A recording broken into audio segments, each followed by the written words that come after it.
Today's true crime. Is this the face of the deadliest serial killer in U.S. history? His name is Sam Little, and he recently confessed to 90 murders. To put that in perspective, infamous serial killer Ted Bundy confessed to 30 murders, and Jeffrey Dahmer was convicted of killing 17. And what makes this case even more unusual, this confessed killer is now drawing sketches of his victims. And investigators want your help in solving the mystery of just who these women are. This is the face of a man believed to have taken nearly 100 lives over the course of 4 decades. Samuel Little. Now 78, he's a lifelong criminal with a history of arrests for everything from theft to attempted rape and murder. Finally, in 2012, DNA technology and good detective work linked him to the murders of 3 women in California. Little was convicted in 2014 and sentenced to 3 life sentences without parole. That's when he confessed to the 1994 murder of Denise Brothers in Texas. When a Texas Ranger paid him a jailhouse visit, Little would confess to 90 murders. A former boxer, Little would stun or knock out his victims with punches before strangling them. Because he targeted troubled women, often their deaths were not investigated and their bodies remained unidentified. Now law enforcement is working with dozens of state and local agencies to match Little's confessions with cold cases of women who turned up dead in states from Florida to California between 1970 and 2005. Investigators have unusual assistance. A very unfortunate case of art imitating life in the most deadly way. I'm joined by psychiatrist Dr. Judith Joseph and investigative correspondent Mara Schiavocampo. I'll need both of your help on this one. So, Mara, this man Sam Little has confessed to police that he's committed 90 murders. How many do police actually know that he's already committed? Yeah, Little is currently in prison in Texas serving 4 life sentences without the possibility of parole for 4 murders. Now, the FBI says that they can connect him now to 34 additional killings. Oh my goodness. And they are still investigating his confessions. So that number is likely to go much, much higher. You know, it's really astounding that he was able to kill so many women over almost 50 years without getting caught. And it's largely because he moved from state to state so frequently that officials really couldn't connect the dots until 2012. And that's when they had this national database, provided new information, there was new DNA technology, and it was also a lot of good old-fashioned detective work that helped put him behind bars. But when you look at the details of the crimes he was committing, he could have been put away for longer for any of those crimes. And yet he seemed to sliver through a law enforcement system that just wasn't taking his threat to society that seriously, which raises for me a big issue. Because what shocks me the most about serial killers, and we've been talking about them on the show, is how many people are actually able to evade police for so many years and maybe forever. Think about that. There's some estimates that as many as 40% of murders are unsolved. 40%. How many of those are created by serial criminals that are able to take lives with impunity and not get caught? And you guys think there are more serial killers out there that we have never heard of that may actually rival the Sam Little guy? I mean, there are so many cold cases out there that when you think about it, it is incredibly likely, just from a statistical point of view, that there are other serial killers out there operating and killing people right now. It's very scary. And these guys are smart, right? They're manipulative. Yes, and they get a rush from getting away with murder because that's why they carefully plan things out and execute them. And then they look back at their masterpiece and they feel so proud of themselves for not getting caught. But maybe that's what's happening to Sam Little when he draws these illustrations, if in fact all these turn out to be real victims. So the FBI just recently released the victim sketches that killer Sam Little is drawing in prison. Have they received any good tips, Mara? Have you followed up on some of these pictures? Yeah, they actually have. So there's a man in Tennessee who saw one of these sketches and he said, "That looks like my mother." His mother's a woman named Priscilla Baxter Jones, and she disappeared on Christmas Eve in 1996 and she was later found murdered. And this man who says that was my mother says that he remembers a man like Little hanging around with his mother in the 90s. And when you look at the picture side by side, when you look at the sketch and her photo, there is such a close resemblance there. It's hard to write that off as coincidence. Dr. Joseph, as a psychiatrist, what is going on in the minds of these killers? Why would this man steal a woman on Christmas Eve and keep it secret and then talk about it all these years later by drawing her picture?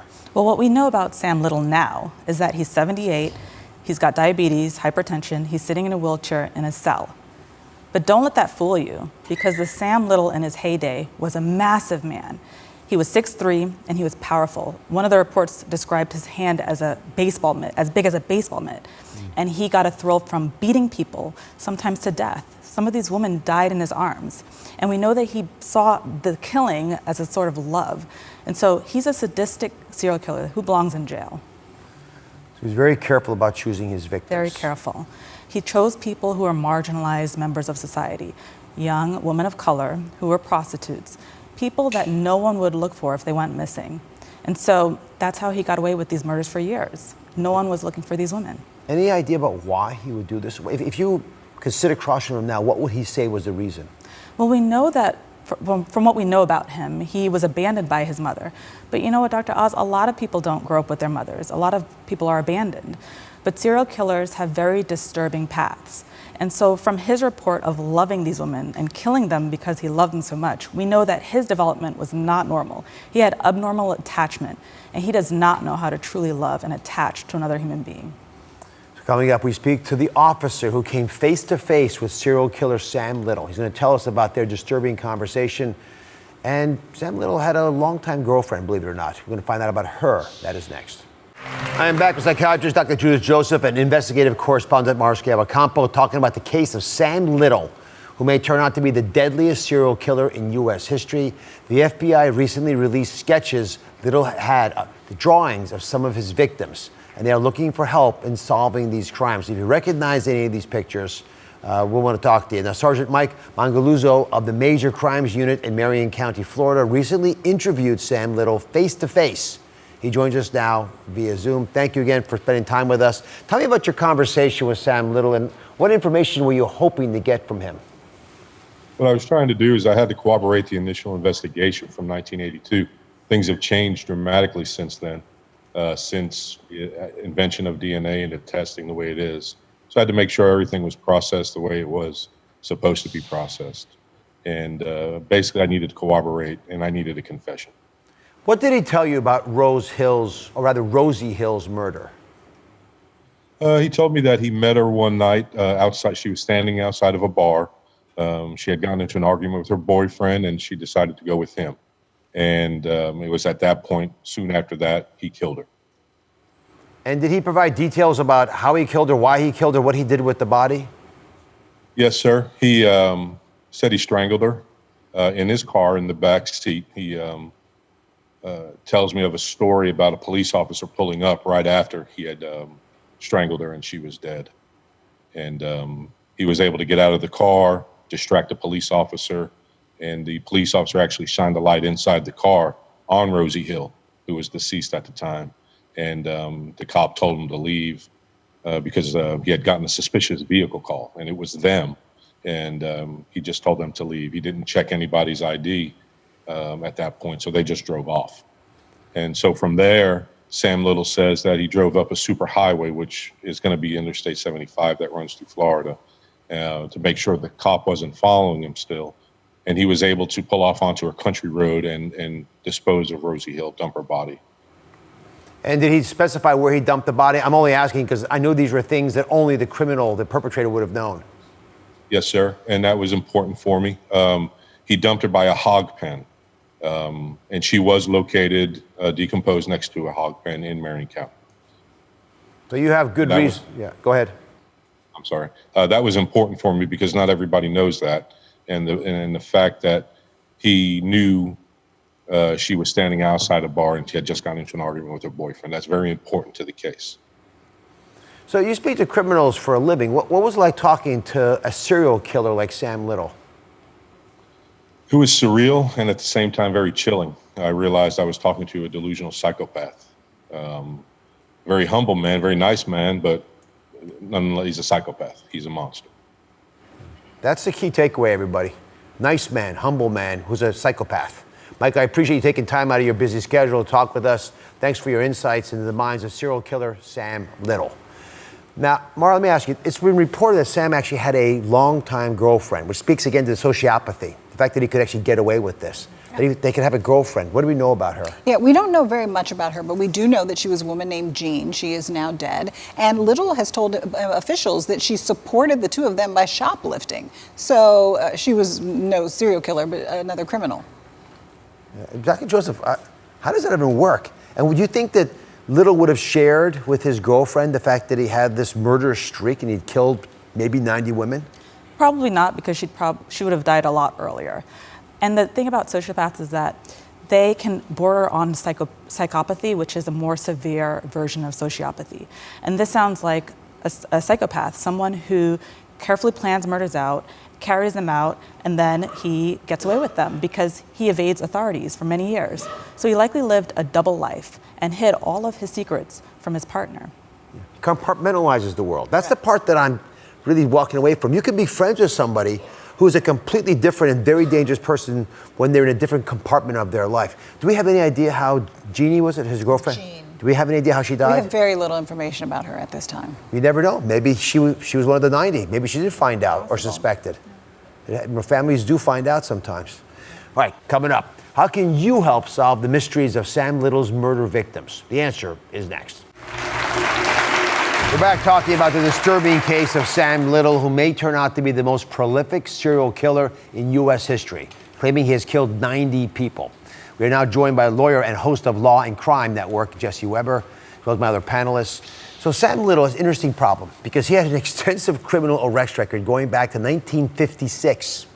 It's a long time, right? Burglary, breaking and entering, assault and battery, assault with the intent to rob, armed robbery, assault on a police officer, rape. These are big crimes he was accused of, and some of them he's actually convicted of, and yet he served only a total of 10 years in prison until his arrest on murder charges in 2012. I mean, Jesse, you're a lawyer. Please explain this to me. How do you get away? How do you commit so many crimes and get away with most of it, and the stuff you don't get away with, you still don't pay that much of a price on? Dr. Oz, this is the most troubling aspect of this entire case, because here's a guy who got arrested for serious offenses over and over again, and the cases either fell apart or he served a little time. Let's go to 1976 in Missouri. He's arrested for the assault, rape, and robbery of a woman who shows up on her stranger's doorstep almost fully naked. Her hands are tied behind her back and she's hysterical.